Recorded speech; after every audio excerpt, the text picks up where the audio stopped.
Self-identity. We love her, we know her, but what is she actually? My name is Mika'la and I am a psych student here at Cal State Long Beach, and I'm here to tell you all about what self-identity is.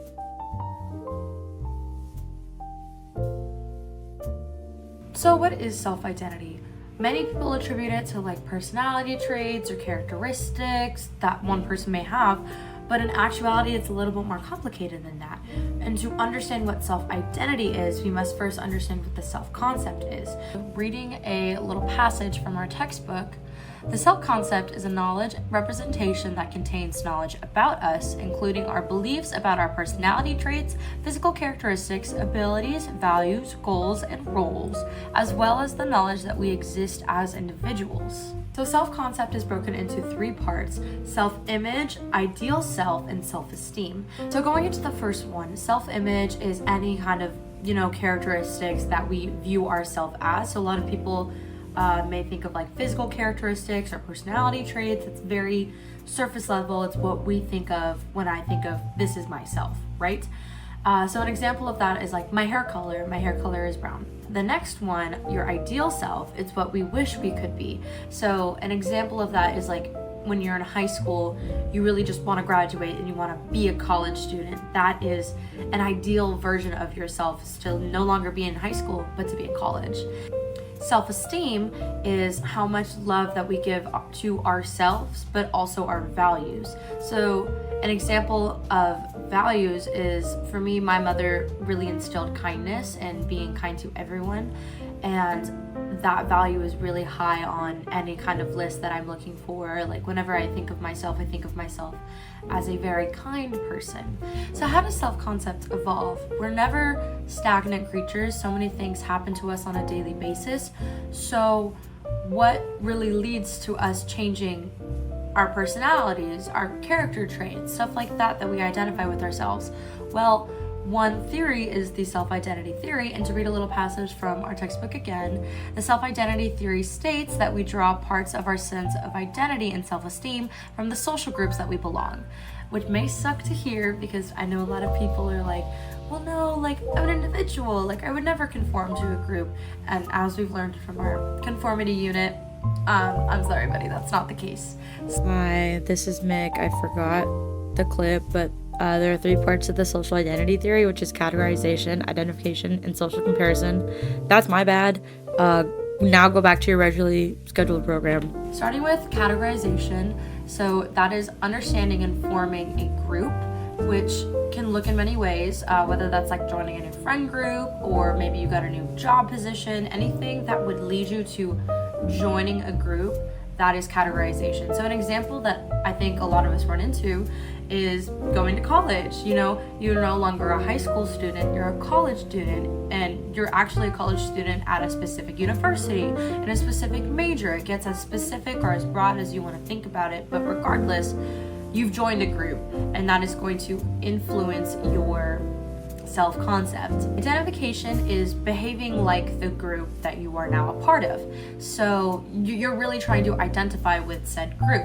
So another example, using the college student example, maybe you're trying to be more studious, you're reading all your textbooks, you're trying to be a little bit more academic, maybe you have a caffeine addiction, stuff like that is associated with said group. Even if it's like an unspoken association, those associations will still like feed into what you think a group is supposed to behave and act like. The third part of this self-identity theory is social comparison, and that is maintaining the self-esteem of your group. So that looks in many different ways. It could be putting down other groups or being viewed favorably by other groups, right? The bottom line is you're trying to maintain your group self-image, and therefore by association your self-image as an individual. So another example is like, again, with college majors, like the different majors and the stigma between the different majors. So STEM majors maybe are a little bit more on their high horse. They're like, oh, I'm guaranteed like a 6-figure job when I graduate. While there's like the social sciences, like us psych majors, who are not necessarily guaranteed X, Y, and Z, but we still work equally as hard to get to the same places.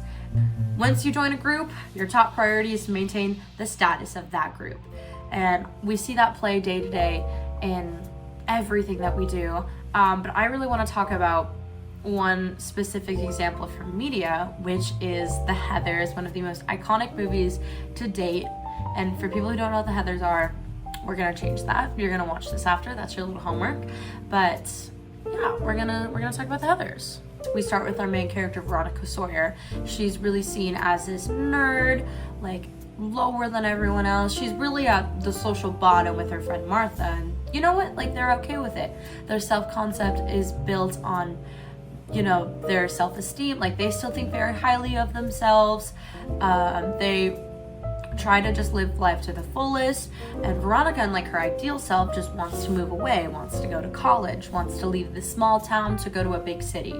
We see her self-concept change when she ends up joining the new group, which is the Heathers, because the Heathers, you know, kind of invite her after seeing what skills that she possesses.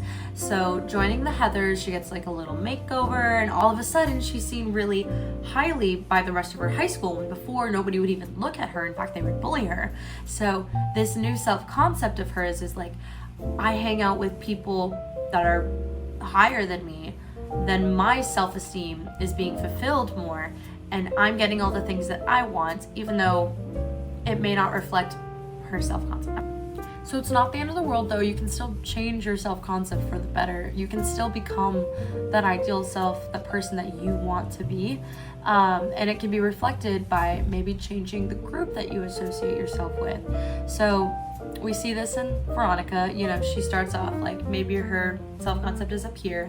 She's doing really well in life, and then this is kind of her joining the Heathers. Her self-concept is not really where it wants to be, but by the end of the movie, I'd say it cuts back up to about here. With the downfall of the Heathers, Veronica realizes that she's become someone that she doesn't want to be, which is not necessarily being a bad person, but she's just not happy anymore, and she ends up apologizing to Martha and is trying to make her wrongs right. And we see kind of that old self-concept come back to life. So in conclusion, the people that you surround yourself with are a reflection of who you are as a person. And I think that's really important for us young adults coming into society. You know, a lot of us are going to graduate college soon. We're going to be either going to grad school or looking at job opportunities, stuff like that. And it's important to understand, like, at the end of the day, the people that we surround ourselves with are going to affect us in more ways than we'd like. So it's important to surround ourselves with people that we would be proud to call friends. So I hope that this was informational, and I think everyone should go watch The Heathers now. So